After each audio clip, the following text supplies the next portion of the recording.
Euh, quelle est la position de la France quant à l'adhésion de l'Arabie Saoudite comme membre observateur de l'UIF? Ma seconde question, c'est... Je ne vois pas qui parle. C'est moi, Philippe Kouan pour Afrique Presse. Ah pardon, voilà, je vais être là. Philippe Kouan pour l'intérim d'Abidjan et Afrique Presse, la Côte d'Ivoire. Donc, je réponds à ma question. Quelle est la position de la France quant à l'adhésion de l'Arabie Saoudite comme membre observateur de l'OIF? La seconde question, c'est vous allez ou vous avez déjà rencontré le président rwandais, par ailleurs président de l'Union africaine, Paul Kagame. Quel sujet avez-vous ou allez-vous aborder? Et ma troisième question, c'est que pensez-vous d'une libération du président ivoirien, de l'ex-président ivoirien Laurent Gbagbo, détenu à la CPI avec son ministre Charles Blé Goudé? Alors, sur le premier point, nous aurons là travaillé avec le secrétariat général et les autres membres pour nous exprimer sur ce sujet. Et donc, je ne vais pas le préempter plusieurs semaines avant Erevan. La deuxième question que vous posez, je rencontrerai cet après-midi le président Kagame.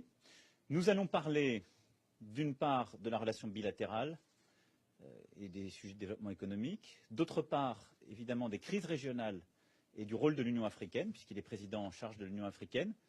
Et à ce titre, la France s'est fortement engagée pour soutenir justement une plus grande implication de l'Union africaine dans le règlement des crises régionales.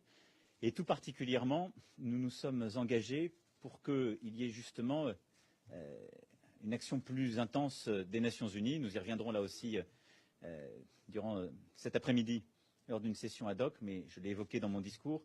Je souhaite qu'on puisse avoir des opérations justement de lutte contre le terrorisme et de renforcement qui soient portées en partenariat entre l'Union africaine et les Nations Unies. Et donc qu'une résolution soit prise d'ici la fin de l'année sur ce sujet. C'est ce que j'avais exprimé à Nouakchott. Et une meilleure articulation Union africaine, Nations Unies, je pense, est très importante pour lutter contre les conflits régionaux. Et nous allons parler des différents sujets politiques sensibles aujourd'hui du continent.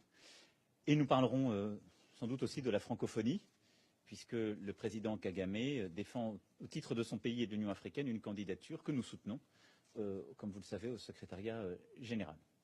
Sur la dernière question, il ne m'appartient pas de me prononcer sur des sujets domestiques. Je souhaite que le droit, en particulier le droit international, soit toujours respecté, mais je pense qu'il est bon, dans des pays qui ont connu une transition démocratique, que des processus de réconciliation soient organisés, mais ils sont à la main des dirigeants et des peuples souverains. Mais nous encourageons toujours les voies d'une réconciliation qui est la clé pour une stabilité durable. Mr. President, this is